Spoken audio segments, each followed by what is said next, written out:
За сайн бацгаана уу та бүхэнд энэ өдрийн мэнд хүргэе. За өнөөдрийн хичээлээр та бүхэндээ цалин бодсны дараа нэгтлэн бодогч нар маань цалингийн задаргаагаа мэйлэр илгээх нэг айгуу том ажил байдаг. Үүнийг хэрхэн хөнгөвчлөх үү, яаж хэлбэр хийж болох вэ гэдэг талаар тайлбарлая гэж бодлоо. Тэгээд яг энэ хичээл маань зарим том санхүүгийн програм ашигладаг Diamond ч гэдэг юм уу, Smart-ийн гэд компаниудын том програмууд ашигладаг компаниуд бол харьцангуй нэг ач холбогдолгүй. Харин жижиг аж ахуйн нэгжүүд дээр бол энэ цалингийн задаргаагаа мэйлээр явуулна гэдэг бол бас нэлээд их ажил ордог нэг үйл ажиллагаа байдаг. За энийг тэгээд хэрхэн хэлбэрчлэх уу? За яаж мэйлээр илгээдэг вэ гэдэг талаар танилцуулъя. За өнөөдөр би та бүхэндээ жишээ болгоод нэг компани цалин зүгээр жишээ байдлаар харууллаа. За энэ дээр бол мэдээж ажилласан цаг, ажиллах ёстой цаг, үндсэн цалин, олгох цалин, KPI гэсэн нэг үндсэн 5 үзүүлэлтийг л орууллаа. Харин тэрнээс өөр яг компаниудын цалин боддог таблиц хүснэгт маань өөрөө бол нэг 10 гаруй багнаас бүрддэг нэлээд нүсэр том файл байдаг учраас жишээ болгож хийж байгаа гэдгийг аягүй сайн ойлгоорой. Энийг бол та өөрөө өөрсдийн компани онцлогт харуулад өргөжлүүлээд, дэлгэрүүлээд хийх бүрэн боломжтой. За жишээлбэл одоо ингээд хамгийн дэдлэлт нь байгаа энэ очирдна гэдэг ажилтны мэйл send mail дээр дарахад энэ хөндлөө шууд автоматар ингээд мэйл рүү н ороод ирнэ. За яг энэ ажилласан цаг, ажиллах ёстой цаг нь те үндсэн цалин, олгох цалин, KPI яг ингээд ийм форматаар орж ирээ. Subject дээр нь энэ хүний цалингийн задаргаач гэдэг юм уу, явуулах мэйл нь гэдэг юм ингээд ороод ирнэ. Тэгэл энийг send гэх мэтлэнгээр ингээд хэлбэрхэн дараад явна. За дараагийнх нь алт эрдэнэ гэдэг хүн байна. За энэ дээр дарангууд яг муу адилхан төрөнийхтэй адилхан ингээд ороод ирнэ. Ажлын цаг илүүснийг автоматар ороод ирэх учраас ямар нэгэн алдаа гарахгүй. За энийг хэрхэн ийм бүтцтэй болгох вэ гэдгийг та бүхэнд танилцуулъя.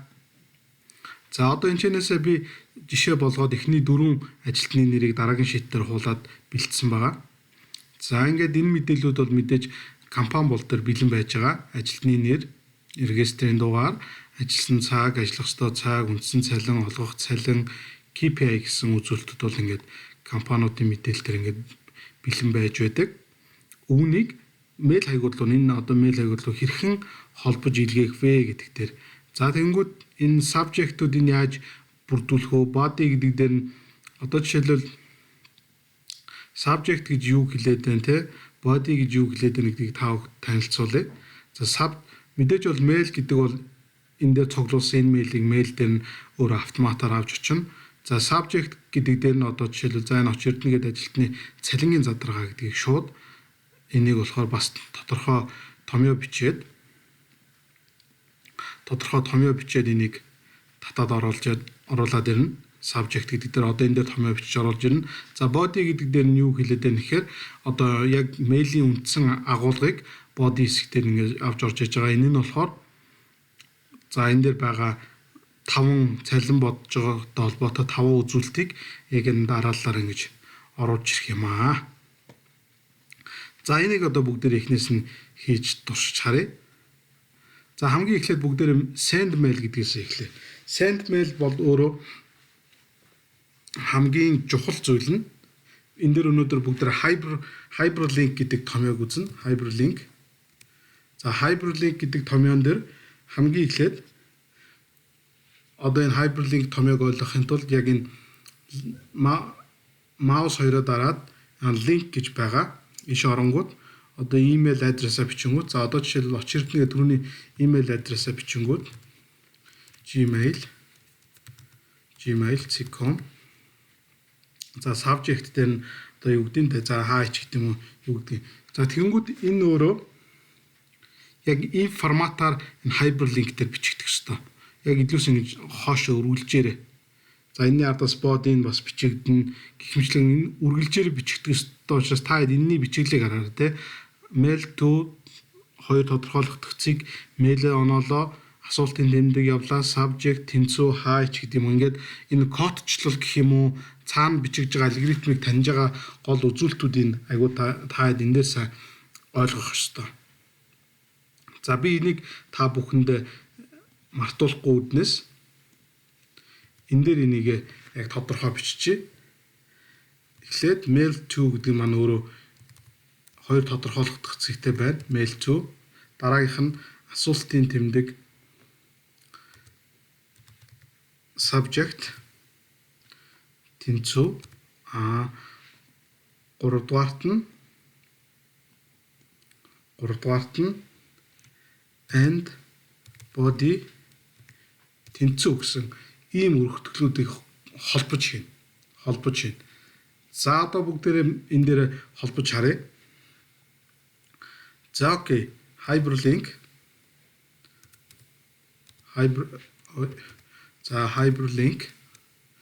таба дараад томьёогоо татаа гаргаад ирнэ. За link location гэдэг маань болохоор одоо энэ mail, subject эднэрээ бүгдийг энэ дээр холбож чинь. За холбохын тулд хамгийн эхлээд мэдээж текст мэдээлэл ямар нэгэн нүдэн дээрх мэдээллийг хооронд нь ингэж холбохын тулд тухайн мэдээллийг dynamic constant буюу одоо энэ тогтмол байдлаар бичиж байгаа тохиолдолд заавал дээрээ хоёр тодорхойлогдох юм зураастай өгөн хэлбэрээр бичиж байгаа бол энэ томьёолыг авна. За хоёр зураас хоёр тусал авлаа. Mail to тодорхойлогдох хоёр цэг. За туслаа халаа. За тэнгүүтээ end гингүүтээ одоо энэ имэйлийн байгаа нүдэ заадаг. За каталог. За энэ дээр ямар нэгэн түгжээх шаардлагагүй бидээс хоошгоо эднэр татахгүй учраас асуудал байхгүй. За тэнгүүт энийгээ дахиад холблоо end тодорхойлогдох хоёр цэг авлаа. Асуултын тэмдэг subject за тэнцүү туслаа авлаа. За subject мэдээж дахиад subject ийшээгээ холбоно. За I7 гэсэн нүдийг холблоо. За дахиад энийг өргөжлүүлээд одоо бодигоо холбоно. Бодигоо холбохын тулд мэдээж тусал авлаа. Дахиад end body гэж бичнэ. Body гэж бичээд тэнцүү тусал end body. Окей. За одоо тэнгууд friendly name буюу одоо энийг таних нэрийг оруулж. За энэ дээрээ дахин таслал авлаа, send mail. Туславлаа, хаалтаалаа. Окей. За одоо энэ дээр subject дээр бүгдээрээ зөвхөн hi гэдэг нэг удаа биччихье. Body дээр 1 2 3 гэж биччихье. Тестлэх байдлаар. За окей. За ямар ч хэлсэн биднээс эхний даалгавар маань амжилттай боллоо. За send mail дээр нь мэдээж энэ очирдно гэдэг мэйл рүү явж гин. Subject нь hi, body нь 1 2 3. За одоо биднээс бодигоо яг түрүүний мэйл дээр байсан шиг угсарн subject-тэй угсарн бүх хүмүүсийг динамик байдлаар хөдөлгөдөг болгохын тулд өмнөх хичээл дээр үзсэн текст мэдээллүүдийг хооронд нь холбох томьёолыг бүгдээрээ давхар ашиглаа явна. За текст мэдээллийг холбохдоо тэнцүү авлаа. Нэрийг авлаа and тусал авлаа. Энэ хоёрын дунд John заавна. Нэг удаагийн энэ space авлаа. За энэ дээрээ бүгдээр нэр оноё. Цалингийн задаргаа.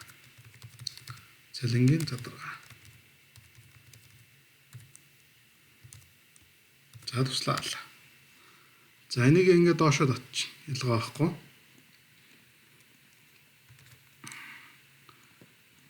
Формат алдагдах чинь. За энийг ингээд болгочлоо. За одоо body хэсгийг бүгдээрээ гаргана. Body хэсэг дээр бүгдээрээ энэ дээр сайн томьёоллуудаа энэ хэсэг дээр агуу та бүгд маань сайн хараа яваарай. Тэнцүү.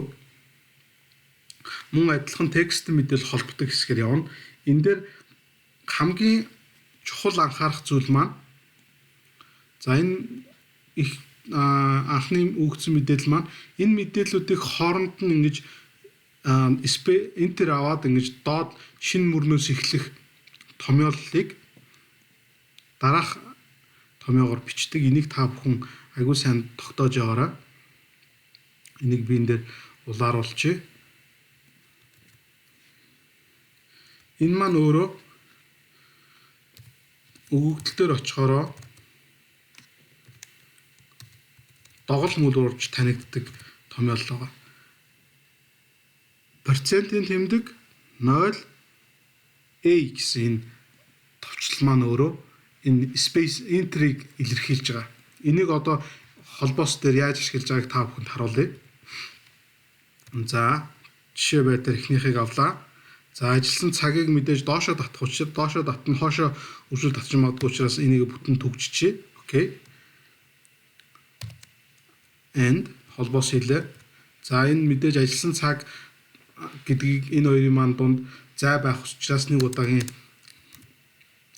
6 сар таслал хий. And 168. За, мэдээж энийг доошоо гүйлэх учраас түгжих шаардлага байхгүй. And за, одоо энэ enter авдаг томьёолоо бичиж өгнө. Тусал авлаа. Асуултын тэмдэг 0 A. Тусал авлаа. And одоо дараагийн хэсэг рүү шилжлээ. Ажилласан цаг мэдээж түгжинэ. And тусал авлаа. Space авлаа. 6 space тусал enter and E6. E7 ч юм. За, ингээд харъя. За, манай энэ мэдээлэл маань ингээд бичигдлээ. Бичигдгээр яг өргөжлөөр ийм урт мэдээлэл харагдах бол энэ дээр ингэж харагдах боловч мэйл дээр очингууд яаж харагдахыг харъя. Мэйл send mail дээрээ дарлаа. Окей, ингэж enter болж очиж байна. За, би жишээ байдлаар энийг буцаагаад энийг нэг арилгачээ. За, энтэй цуг арилгана. Арилгаад үзье те. Send mail. За, тэнгууд ингээд үргэлжээр болоод ирж байна. Буцаач Ctrl Z. Send mail дээрээ даръя. За, тэнгууд энэний үүрэг маань энэ дээр яг гарч ирж байна. Энэ текстэн мэдээллийн маань үүрэг энэ дээр гарч ирж байна. За, дараагийн хэсгийг бүгдээрээ дахиад өргөжүүлээд томьёолоо бичиж явъя. And дахиад холбоосоо хэлээ. Энэний үргэлжээ дахиад энийг мэдээж доош нь шин доголд мөрнөөс эхлэх учраас процентын тэмдэг 0 A ингээд үндсэн цалин F4 түгжлээ.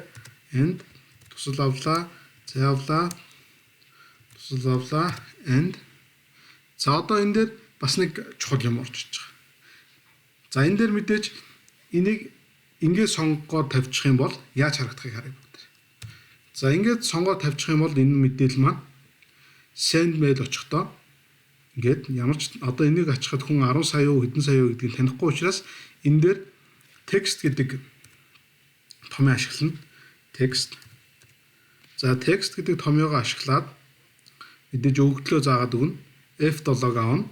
F7 ордон format text буюу format text-эн дээр 0 таслал 0 таслал цэг 0 буюу энийг бол яг ингээд сая мянгачлалын оронгийг харуулна гэдэг энэ форматыг бичиж өгч байгаа. Format text-ийг бичиж өгч байгаа. За, окей. За, энэ мэтлэнгээр ингээд үргэлжлүүлж яваад бүгдээрээ яг төгсгөлийн хэсгийг харъя. За, ингэж яваад дахиад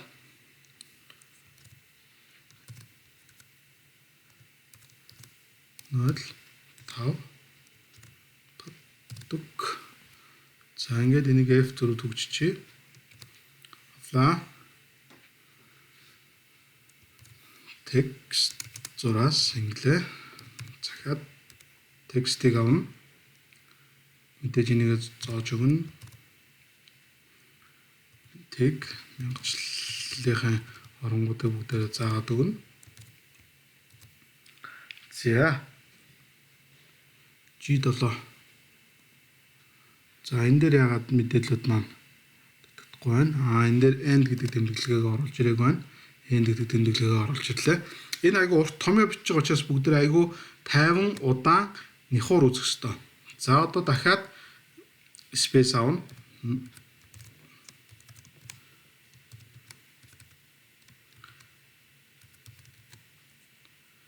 Яарж томьёогоо бичих юм бол сүүлд нь дахиад нэг юм олон томьёо бичсний ардаас мэдээллүүдээ хайж олно гэдэг өөрөө алдаага ороход айгүй төвөгтэй байдаг учраас нэг үрчлэн хийснийхэн дараа мэдээлүүд айгүй хурдан урд нь шалгаж явах юм бол хаана алдчихваа гэдгээ мэдхэд айгүй хэлбэрхэн байх болно. За окей ингээд.